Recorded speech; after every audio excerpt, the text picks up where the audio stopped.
Well, hello. I am so happy you could join me. What this? Why am I so happy? Oh, that is simple. I have devised my escape from this bleak situation. How? Well, quite simple.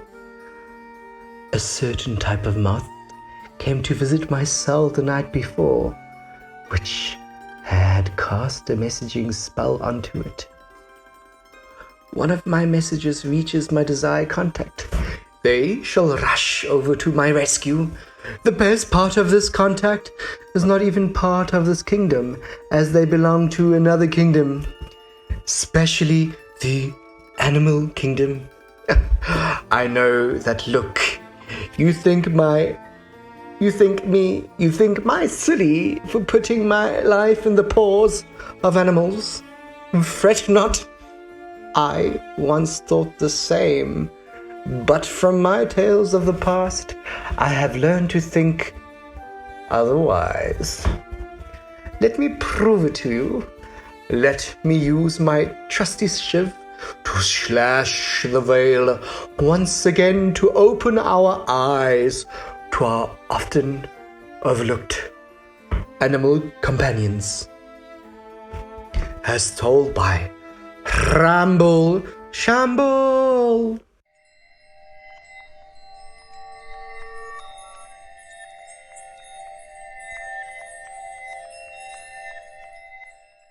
Hello everyone, my name is Mackie and again joined by Jotun.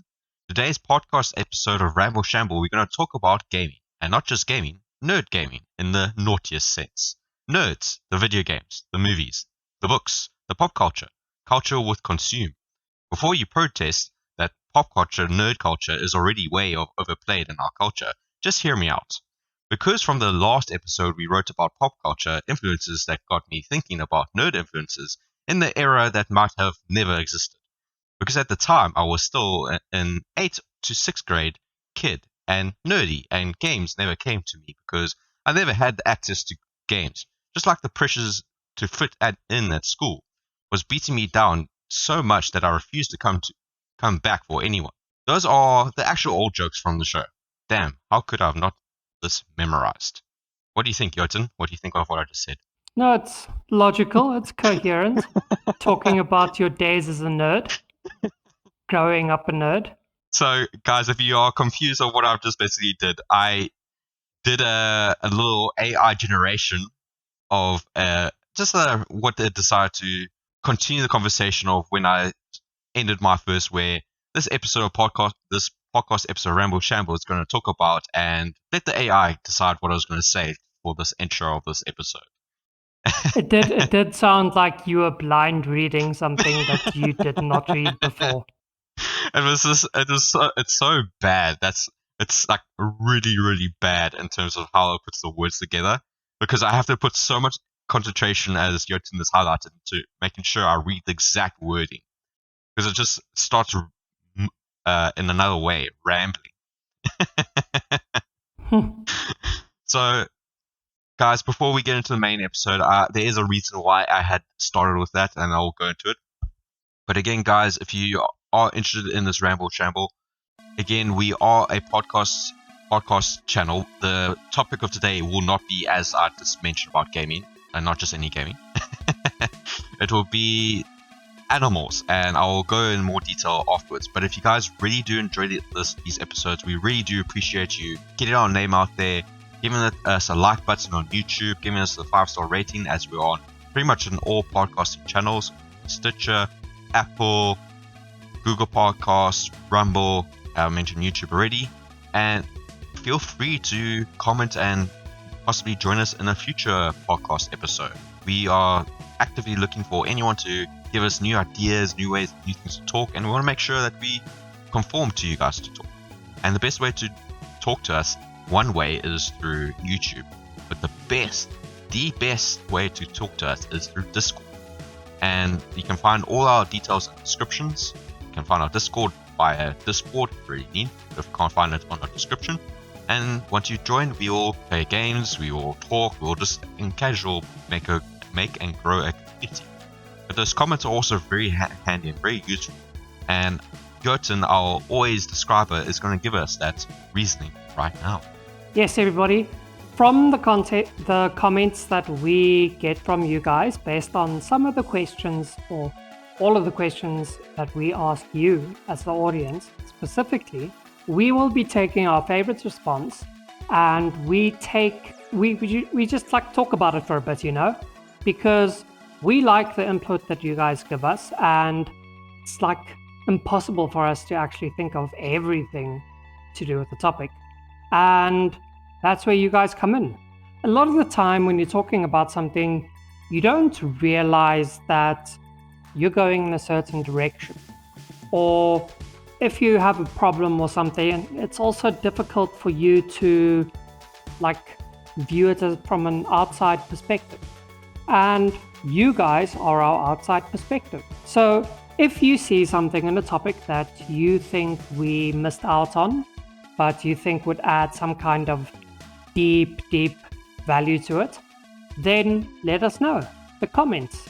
You can comment on the YouTube episode, or you can comment in Discord. We are a bit more active in the Discord, so it's better if you let us know over there what you're thinking.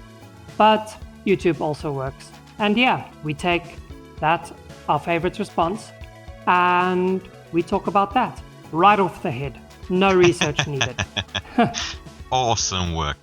Yes, so Jotun, I started off the episode in probably the most unique way we've had any episode ever. I introduced you early, but do you have is something going in your mind of why did Mackie decide to start this episode in such an unorthodox way? What's your understanding? Geez, I don't know. You're a curious guy, but in an act of true serendipity now, I've also been engaging with these AI generated things of late, like recently, but more to do with pictures and stuff. And it's ridiculous how complex and versatile AI generation is. But don't you feel like, since the person who coded this obviously put a certain level of intelligence in an AI, and obviously the AI that we have currently is obviously growing and getting smarter nowadays, but it still doesn't quite get things right. They don't necessarily have that grammar flow. When I was reading that paragraph, I felt very stiff. I felt like very confused, like almost like a person who tried to write an essay but didn't know what I was talking about. You sounded like it's as well. Like you were like it sounded like you were really struggling a bit there. Oh, I was struggling. I think it's because of the repetition of the words. Like that's actually, sorry about the developers here, but that's actually kind of a bad way of writing English, if you know what I mean. Like when you ask someone to explain something or to define something, probably the worst thing you can do is use that exact same word in the definition of that. Yeah. Exactly. And it sounded to me like you used some of those words like 3 or 4 times in the sentence, just like conjugated differently. So that's like, if you think about it and you listen carefully, then you understand, but it's jarring, Yeah, no, I agree. 100% agree. So the main reason why I brought that in is intelligence that we define is quite an interesting topic. And as I already mentioned, and the viewers probably see the topic of this episode, animals, intelligence, why talk about that? I feel that animals are a lot smarter or quite a lot more intelligent than we give them credit for. And before we get in, obviously, to our different ideas, Jotun, I want to start off. I'll give my opinion after your opinion because I'm very interested and very eager to learn what your opinion is. But what is your understanding of intelligence? Are you able to give me a brief definition? Would you like me to go first? I'm happy, whatever you choose. I'll give you the decision on this one. Oh gods, I didn't even think of that. Okay.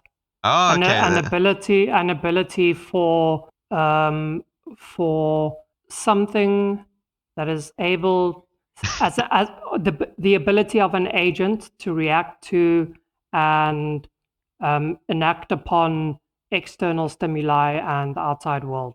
Okay. That's your version of understanding intelligence. Okay. Now, you have a chance to restructure that if you wish after I've given my version. So this is my understanding, guys. This is not this is not an official way, but this is my preferred way of giving something, hey, that's intelligence. So my version of intelligence is the ability to problem solve. So when presented with a problem and the ability to overcome said problem, the curiosity to learn, to watch, to understand, and the ability for to be goal driven. So I'm hungry, I need to go get food. What's the best way for me to get food? So those are the three main areas for me to say that entity or being is intelligence or has an intelligence behind them. That they're able to say, hey, I'm presented with a problem, I'm able to overcome said problem. I'm curious enough to understand and observe the world and learn to use that world to achieve my goals in new and better ways. Does that change any of your definition of intelligence? I know I threw you pretty much under the bus there, so I'm giving you this opportunity to see if you want to salvage anything. No, I don't think you threw me under the bus there, but okay, so I think that what your definition does that my definition doesn't do is that your definition takes for granted that that being is actually sentient or conscious, whereas something everybody's seen the title of this episode, but like an animal can display intelligence without actually being conscious or technically sentient. Or does sent? I'm going to look up the definition of sentient. Well, that's where it's different because there's different versions of intelligence. Because even as humans, we can't even quantify our intelligence. We have IQ tests that don't work. We have personality tests that try to understand our being. So in my world of experience, there's definitely IQ and there's EQ. So EQ is the ability to understand environmental environmental and emotional intelligence, while IQ is your logical or in a way, your book spots. But even those aren't 100% accurate because a lot of it is dependable on certain events and certain questions that are presented to you. Say, my one friend who's very bad at mathematics, but later now is very good at accounting. And the only reason why he was bad at mathematics is that he was bad in science. He was good in counting numbers, but he was bad in science. Where Billy Bob needs to travel at a certain speed to catch up to Billy Bay, traveling at a different speed. And that's where he lacked. But does that mean that he's less intelligent? I don't think so. I do. You think so? Yeah, I don't believe in that that whole thing of like there being 6 or 7 intelligences. I think that's people. I think it's people just like giving handouts in a way, because if you think about it, what okay, let's just say my idea of intelligence is actually what people call general intelligence. So it's like your capacity to problem solve and understand and all the things that you mentioned, but on a general scale across multiple domains of competence. Now, you can be competent in terms of understanding emotions and music and things like that, but I don't think that general intelligence has to do with what you're talented at or your talents of the different things like that. It's meant to be like a rule of thumb with how you compare to other people. So I think that with emotions and music and art and like body language and all of those things, those are, or rather social intelligence, I think that those are actually skills. Those aren't intelligence. Intelligence is like your capacity to learn and all of those kinds of things and understand, but not your skills at it. But I don't think, because having the for myself, I can't play musical instruments. I tried learning instruments in the past. I can play certain instruments, but my level of intelligence or understanding of said instrument was lacking. Where Jotun is a musician, is a singer, and you have that intelligence behind you, where I would find a much harder time getting my head around. Where if I were to present to you something from my engineering understanding, yes, I studied engineering, but there's certain concepts that will be slightly harder for you to understand because you don't have that same intelligence behind everyone. So that I agree with what you say. It's the ability to learn and understand. But at the same time, I still think that there's my sister. She's she's much better in reading emotions, and that's a type of intelligence because she's able to see, understand, and learn from it. And that's where I feel where we're going to come to our first question with animals. Now, Jotun, I know you love octopi. I know, or octopuses. But before you go forward, I completely disagree. I think that's entirely a thing of how much you've been exposed to and your experience with something. So now with engineering, for example, I didn't study to be an engineer for 4 years, and before that, I also didn't take higher grade. Well, I did take higher grade maths until like grade 11, but I didn't matriculate with higher grade maths, and I didn't do physics in high school, and all those kinds of things. So, if I were to start at the ground up, take physics, do maths, and then do the engineering thing, then I could be on your level. And it's so my intelligence would just determine how much time investment I would need and how much investment from other people would be needed to bring me to that level of yours. It's got nothing to do with my intelligence. It's got to do with the amount of time and effort that I put into it. And that's why I say the different kinds of intelligences are actually having to do with the skill that you have in it, and not your capacity to acquire that skill. But you can go on now. And it's octopodes in case you are asking. I've seen octopuses being one of them. But getting back to your point, I agree with what you say, but that's where it's obviously your opinion versus mine, and that's where the audience can make a decision. But to add on to that point is that I know a lot of my friends of the past who struggled in certain areas a lot harder than I would. And yes, you are right. If you were to start from the ground up again and focus directly on there, you would never be my level. I would never be your level because our minds are on different understanding of the world around us. The only way that we would get to the same level is if you were to live my exact life, do my exact decisions, and then you'll be exactly the same level. But moving on, because we only have a certain amount of time, I know you're probably gritting your teeth. I also grit my teeth, but that's why we have this, because the audience needs to decide on who's right and wrong.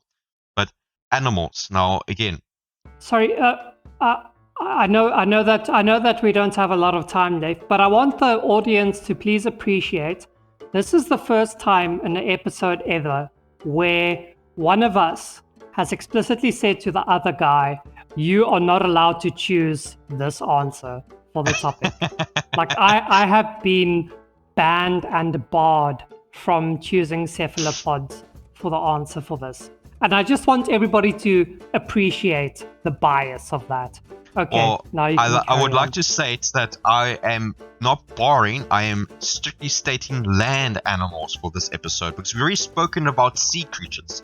Jotun's given that topic already. So it feels pretty redundant to have another episode where we talk and admire the 10 to 9 brains of the gigantic squid colossus squid in the ocean that we make speculations of. He's so smart and achievements, because if you were due to the colossus squid where we assume that this squid has 12 brains, the next part of the questions are going to get a bit more difficult. And I thought, let's spice it up. Let's go for land animals. And I'm barring myself because, again, I don't go down there as well. So we both barring ourselves. So don't make yourself feel like Oh, my hands are cuffed. I can't now talk about my precious squids or octopi. And to a specific interpretation of my answer, you could also say that my answer isn't a land animal. Oh, really, But if you're that's what. getting technical. Yeah. So again, I'm also bored there. We're both bored. I'm trying to get a bit more flair, and I'm actually more interested in land animals. This could be flying. I'm giving flying as part of that because it's not a sea-based or space entities. So Jotun, the first part of the question. So we'll definitely the two questions that we'll cover in this episode. So we will state our smartest animals and maybe one or two of their achievements of why you claim this is a smart animal or is a very smart animal comparable to humans, and then afterwards we'll touch on some personal experiences because I'm sure since we've been living on this earth for so many years, we should have a few animal stories that we might have and that might make people laugh, make people interested and say whoa, and might surprise some people. So let's start with the first question. Our preferred or the smartest land animal that we think is comparable to humans. Do you want to go first, or shall I? I think you can start us off again. Cool. Then you'll start off the second phase then. Great. So my animal of choice. So there's a lot of animals. I've done my research and I was really surprised by the one that I have. So there's ants, there are orangutans, chimpanzees, and that's what pretty much everyone's getting their minds around. But the one that really surprised me, one that I actually have a mad respect for, are crows. And Oh, you can't tell me we chose the exact same thing then. you should have gone first then. Okay. I'll give you. Well, I'll give my one. You get time to think of your next one. Okay. Now we actually maybe we should bar crows because now we both in the same opinion that that's the best one. Great. Now you ruined my one. But let's quickly say why we chose crows. Oh, crows are okay. Let me give my biggest reason why. So crows have 1.5 billion neurons, which is higher than a dog's amount of neurons in their brains. And I witnessed a crow work out a lot of the tests that kids up to 7-year-old kids, human kids, are unable to solve. And these crows are able to solve without the aid of human assistance. And that's just mind-boggling. So that's why I had crows on there, but give your side and then we'll have to think of a new animal. Yeah. Okay. So when Mackie asked me this question, I immediately thought, well, this is a no-brainer because the closest thing the closest animal that there is to human intelligence is the great apes. But then I thought about it a bit longer, and I thought, you know what? Actually, the only reason why great apes and probably humans as well are as intelligent as we are is because we have opposable thumbs. And because of that, we were able to use tools and such. But 100%.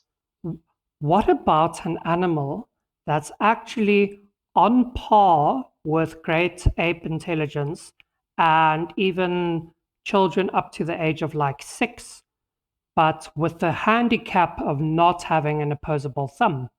And then it was immediately clear to me it has to be crows and ravens, or if we're Yep. getting technical, all corvids. Corvids. Not COVID, corvids. Yeah, yeah. But so in this rare instance, I think the handicap wins because if you can reach that same level of intelligence even without opposable thumbs, then geez, dude, if they had opposable thumbs, we would be dominated. They've had like 60 million years more time in evolution that we have. Imagine if they had that like thumbs that whole time. It would be a boy. no-brainer. They would actually be able to traverse space. Imagine space crows, dude. Oh, they most likely is space crows. We just don't know. Maybe this is watching us. Yeah. Like in Rick and Morty, like the squirrels are like secretly incredibly smart, and then they're just like assessing world events, saying, "Okay, get rid of this guy." Yeah.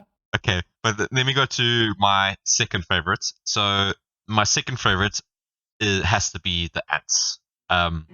Their intelligence. So Oh, great. So Mackie has just gone straight to hive mind as well. I'm sticking with this one. Okay, I went first. Okay, I'm sticking with ants. Okay.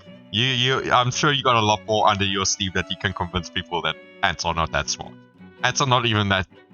Ants are actually quite smart. So why I say ants is like Jotun mentioned, hive mind.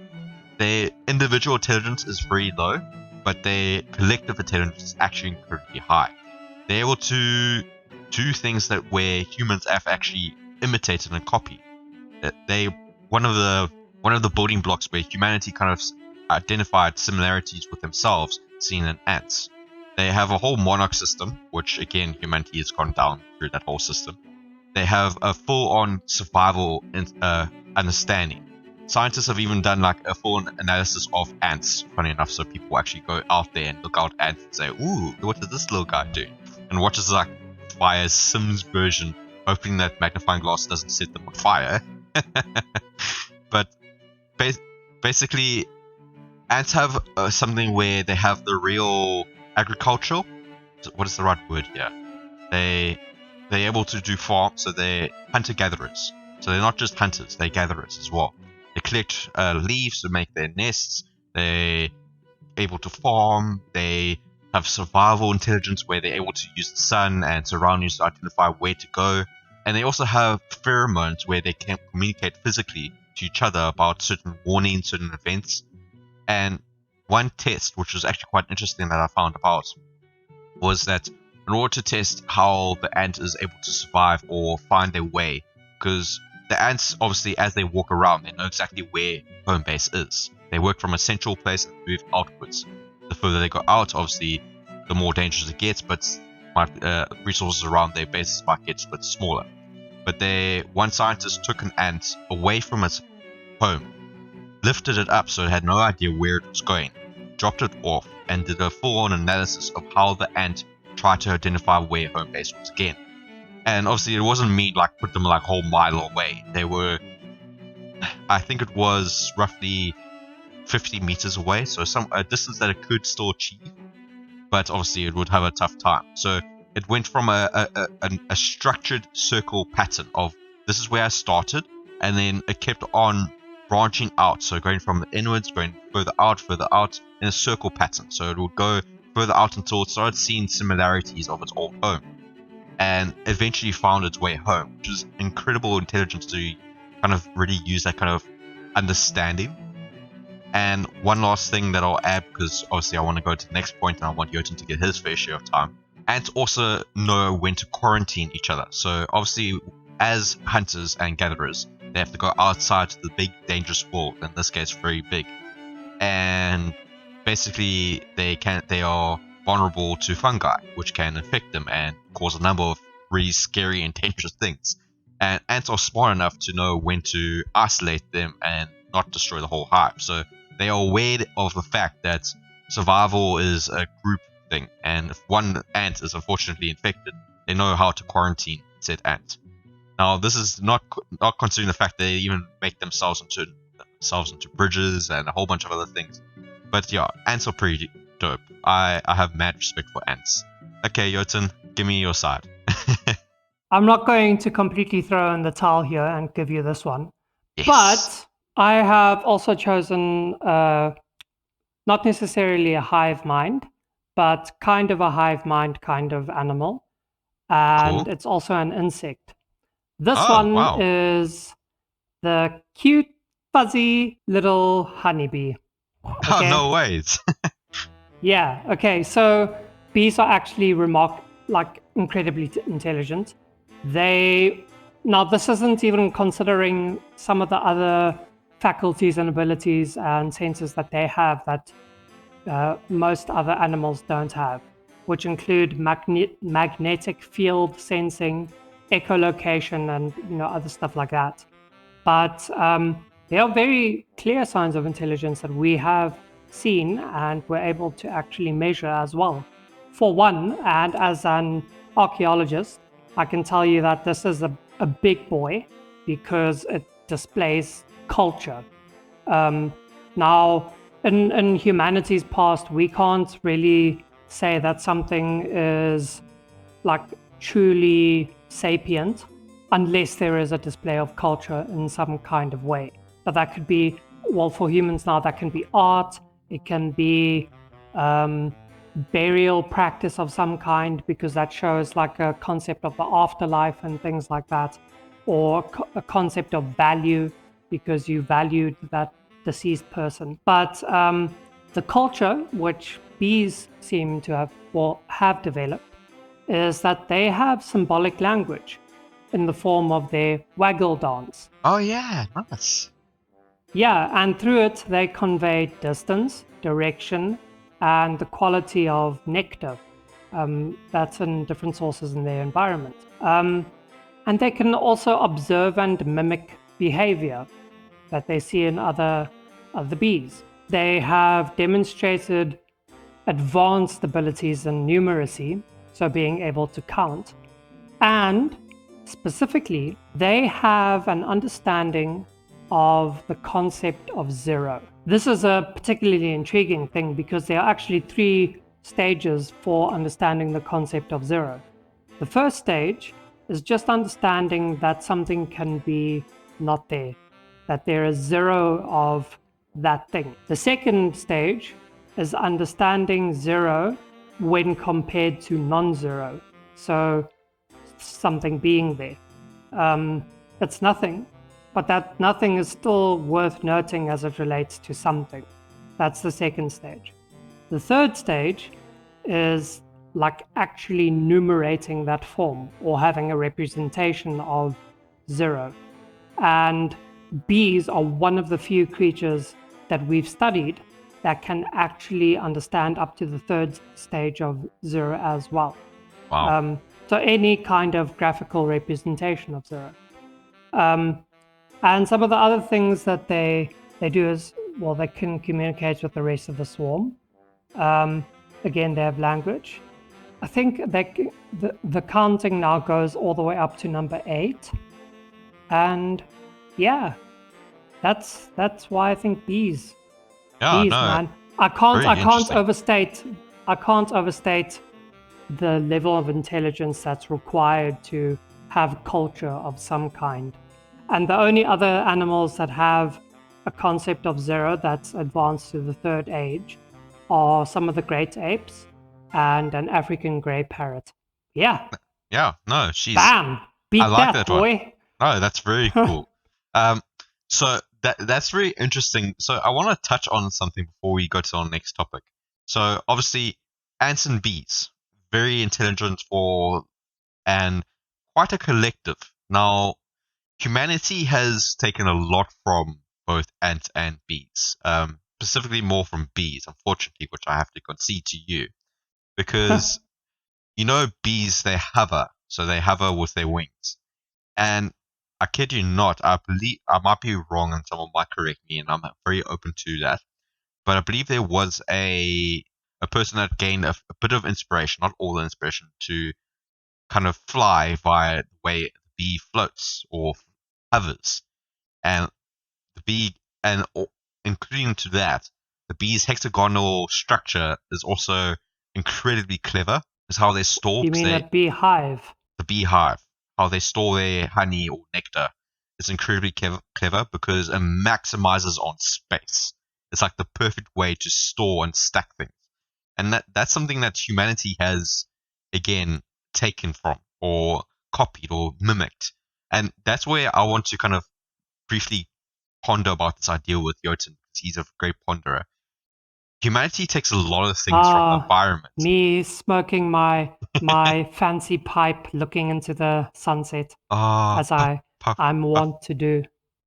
So humanity takes a lot of things from the environment, and obviously we claim it as our own. Are a lot of humanity's greatest innovations, or just replicas? What do you say about this, Jotun? Curious about this. Okay, this actually touches a bit on a different question. That's a philosophical question of, does life imitate art, or does art imitate life? I'm of the perspective that art imitates life because we create things that we observe in our environment. And for me, it's you can try to describe it or explain it in any way imaginable, but I don't ever think that you can provide a solid argument for why life in it imitates art. Like, how is something that you draw or whatever going to like have an effect on how trees grow or something stupid like that? It's so illogical. But now what you're saying, repeat your question for me. So basically, humanity's got a lot of inspiration from the animals around us. Yes. So I think that yeah, we imitate what we see in the world and nature because um, it's a stimulus that gets us to build upon that in order to achieve a desired outcome that we have. 100%. And so what you said about the hexagonal structure of beehives, for example, now it was probably some like Greek or something, probably Plato or whatever, Mm. that was trying to think because it's called the Platonic solids. So I assume that it's him. Yeah. But like that tried to think what's the most efficient use of space that only requires one platonic solid in order to fill that space completely without there being any gaps. And I believe that the hexagon is the only one for which that is possible because you can get like the shape of a soccer ball or something that is made up of two platonic solids. I believe it's the pentagon and the hexagon, although I might be wrong there. I think but it's an not octagon. just I believe it's an yeah. octagon. Sorry, octagon, not hexagon. No Apologies to worries. everyone. It is an octagon. But they're two distinct shapes inside of a soccer ball, or Yeah. it can be made that way. Whereas a hexagon is the only one that's of only one platonic solid. And that means that if you use that, there are no spaces in between. And that's something that we just observed in animals. Now, I don't know of any other examples off of my head, but a great way in which we can implement something from nature in the future is if we watch the wing pattern of dragonflies Oh because yeah. because they're like the only true omnidirectional flying creatures that we know of that can It's so cool. that can like turn and yaw and go backwards and forwards and all sorts of things at ridiculous speeds mid-flight. So yeah, that's how I think we're going to develop some kind of flying machine Oh, it's gonna be that so cool. is that's based off of dragonflies. I'm telling you now. I think that is actually the what Frank Herbert was going for in Dune when he talks about an ornithopter. But that's neither here nor there. so so that's why I feel like that's why I got to my kind of semi conclusion on what I classify as intelligence, because like we touched on, humanity is very curious about their surroundings, and I feel that certain animals also have that insatiable curiosity, like cats and dogs and all kinds of animals. And like you mentioned before, chimpanzees and orangutans also do, because I'm team orangutan here. Chimpanzees are incredibly smart, but I'm team orangutan. Those chilled guys, they know what's cooking. So I'm team orangutan. But Yeah, it's as opposed to like gang beatdowns where they bite out your throats and tongues and stuff. Chimps are mad, dude. they're mad buggers. But orangutans, they're smart. They're chilled about everything, and then they watch. And then there's this one story I remember from a zookeeper when I went to a zoo. It said, give a screwdriver to a chimpanzee, and they will probably stab you with it. Give a screwdriver to orangutan, and they will hide it and use it during the night to escape. They're slow, but they're clever. So, with all that information, before we conclude this episode, I would really love to hear a story, maybe two, from you, as well as from myself, about animal companions or funny things that we've personally came across with a certain animal story that might be interesting to tell the viewers. I definitely have one story about my chocolate Labrador. I'll give it a title even. My title of my story is The Great Escape. And I'll give it but Jotun, since I've gone first all the times, I would actually happy for you to go first this time to kind of get the ball rolling. Okay. So this is a bit of a tough one for me because I haven't really observed animals enough to see that much. But one of my favorite stories to tell about my childhood days was when we went on one school outing or trip in my primary school. It was in my grade 2 year, and we went for the July holidays, we went on a school trip to a place called Spirit of Adventure. And this place, we were staying in like chalets or bungalows or something like that, little cabins. And this place just had a huge amount of vervet monkeys that were in the woods surrounding the cabins. And oh my goodness, these monkeys were just such a terror with us Yes. leaving our grub inside of the cabins, because we would go away for some trip or activity like climbing a rock wall or something, or just some team building exercise, and then we'd come back in the afternoon and it would just be pandemonium. Like, there would just be the remnants of what was left of our junk food just lying everywhere. Just these packets and things lying all over the place. And we go inside of our cabins and we see that our clothing is lying everywhere because we stashed our food inside of our bags. And the monkeys just went in, found it all, and made away with it. And just left all the refuse lying behind to show So us they that they escaped love us afterwards. so much. Yeah. And so we very quickly learned that if you don't leave the windows and the doors of those cabins basically locked, then the monkeys will come in and they will take it all. So that's one short little story. So I just want to talk about. I just want to reflect. Obviously, reference some of that. It's incredibly how smart monkeys can be, especially in South Africa. So they've learned what to do or where food is hidden. I recall back at my workplace, we would have bars to kind of block the monkeys from opening the bin. But then they got smart enough to know that the bar's not locked on either side. They will just slide the bar across, and now I can open it. So, human being outsmarted like twice. And that's the thing. The reason why I think I wouldn't necessarily call them smart. I just call them like incredibly observant. But that curiosity is good and problem solving. Yeah. They say this bar's not opening, and that's why I say, in terms of my intelligence definition, they're intelligent. They're able to say, this is a new problem to overcome. I see how the people open it up and close it. How do I do it now? Yeah, no, I definitely agree with you that they're quite intelligent.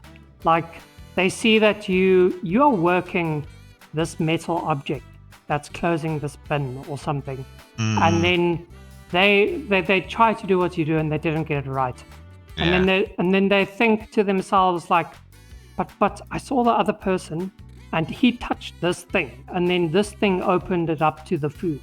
I want this food, and so it'll just stay there for like 20 minutes and fiddle, move it in different directions, trying to see what works until something eventually does. And then they remember that and they can show their friends now, you know? Yeah. Very cool. Okay, your second story? My second story actually isn't about why an animal is smart, but why an animal is stupid. Go for it. I'm looking forward to that. Which is a shame. I've got a few old dogs now, Jack Russells, that are like 14 years old. And it's so easy to trick them. Or the one. It's ridiculously easy. Sometimes, not all the time, but sometimes you can like put something in front of his food bowl, and he'll just give up. Maybe that's it. Maybe he just gives up, but he'll like It's not not know worth where it. it is. It's not worth it. Yeah. Or yeah, clearly. Okay, actually, I don't think he's being stupid. I think he's just given up, or he knows that it's too much effort. Too much But effort, like not enough you, reward. yeah, but you put like a box or something in front of his food bowl, and then he'll just like look at it and then eventually walk away. But Oh, then shame. sometimes he gets so hungry that he will go on a mission to find his food bowl, Oh. or if he's a bit of a messy eater. So if like a pellet falls out of his food bowl and it falls underneath the food bowl, because the food bowl has a handle that you can pick up, which is the hole. But if it falls in that hole, then he will paw at that like that food bowl for half an hour trying to Sure. get that pellet, despite the fact that the bowl itself has like 50 pellets inside that he could just eat. All he's thinking is that this one It's getting fell away from me. into and under the food bowl, and I want that single one. Jeez, it's actually so adorable to watch. It's like the best curly fry in the pile of chips that you order, and it's like that's the best curly fry, and then someone takes it, you're like, I was saving that for last. Yeah, you bastard. Oh, There's a reason why I was saving it for last. It's because I know it's the 100%. best one. Why did you take that? Oh, it's the worst feeling. Okay, let me go to my story of the Great Escape. So I'm sure Jotun will remember this story. Maybe he won't, but I'll love to hear his opinion. So I had a chocolate Labrador, very cute, and she knew she was cute. She was smart because she knew how to play with you. So this is not the story, but like she loved bananas, and people might state, "Hey, bananas are not the greatest for dogs." Yeah, there's a lot of things that are not so great, but bananas was the nicest treat that she adored and loved. And if you even like picked a banana from the what's a bunch of bananas called, Jotun? A bundle. No, a bunch. Bun. No, that's grapes. A bundle. Let's call them a bundle. Let's call it a bundle. So if you take a banana from the bundle, and you know when you get that sweet crack of the stem breaking apart from the rest, she would hear that with her superior dog hearing ability. And even if you have to like do very slowly, and she would still hear you and come straight to where the bowl of bananas were, and she'll look at you and says, "I know you're having a banana. Can I just have one piece of it?" And she would stare at you. She loved bananas for some weird reason, but we adored her. we believed that she was part monkey at one stage. But going to the Great Escape. So our dog Pepsi was her name. She passed away, which I'm very sad, but she's still very dear to my heart. She had a friend, which was not a bloodhound, the dwarf of the bloodhound. What is it? I can't quite remember the type of dog, but she had a dog friend called Daisy, and these two were inseparable. They loved playing with each other. They were both female. They both loved playing games. They were roughly about the same age. And whenever they were out from our yard, they would play in the fields and really enjoy themselves. So obviously, when we pulled them away, they get a bit sad because they said, "Oh, I really love my friend. I want to keep playing with them." And one day, I was coming back from school, so I lived very close to my school, and I walked back to get some lunch. And I opened the gate, and I realized. So, point of reference, Daisy lived right next to our house, but there was a wall between them, so they could not physically get to each other without myself or human intervention to kind of open the gates and let them play on the fields. So I get home, open the gate, close the gate behind me, and I'm not greeted by one dog, but two dogs. I see Daisy for some weird reason in the yard. So I'm standing there and I'm looking, what the F just happened? So I see Daisy's a bit dirty, but I said maybe she found a mud puddle in her yard and she just really enjoyed it. And maybe one of our neighbor decided to let them have some fun, because Daisy would bark on the other side and Pepsi would bark at the other side.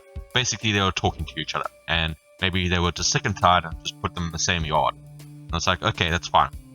So I bring Daisy along back to her home, open the gate because I'm friends with the neighbor, put Daisy away, come back to my house again, and all of a sudden Daisy's there again.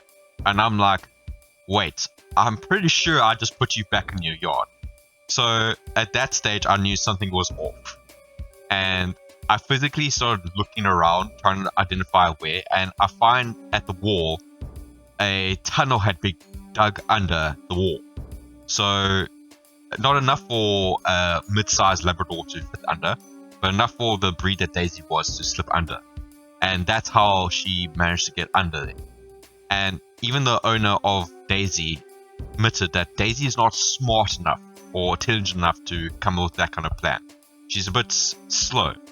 But Pepsi, no, she's a Labrador. She watches, she learns, but she applied problem solving, she applied her curiosity, and she was goal driven in that one moment where she communicated through her barks to Daisy to dig a hole underneath the wall so they could be together.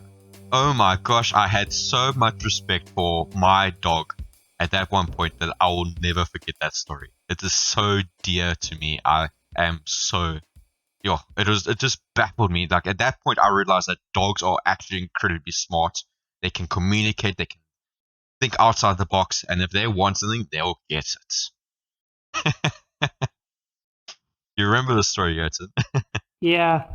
Who was the owner of Daisy? It was the sport coach of the school that I went to, and the owner was very kind, and both Daisy and Pepsi loved each other to the ends of the earth. But the problem why we didn't 100% enjoy it was that Daisy was a big slobber dog.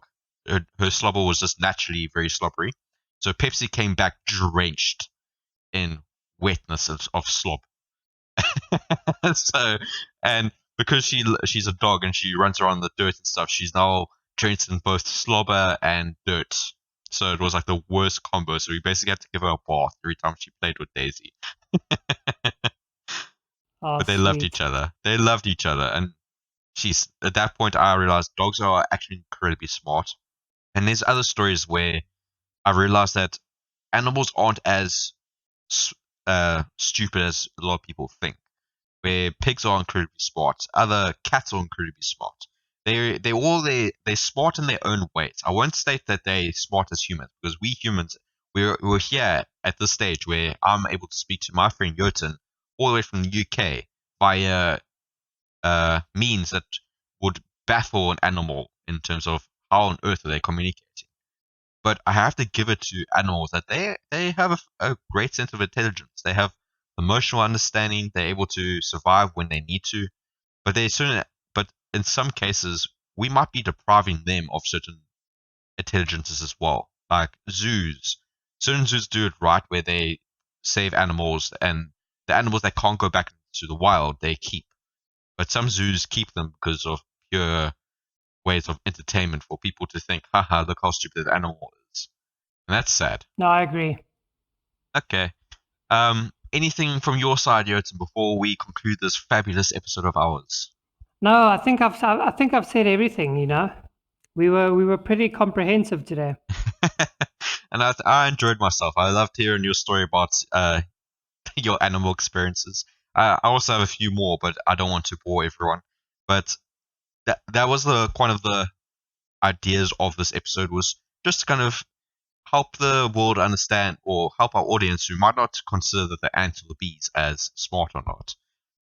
But again, guys, if you really enjoyed this episode, there are plenty more episodes on our Ramble Shamble account, as well as our Ramble Shrapnel account.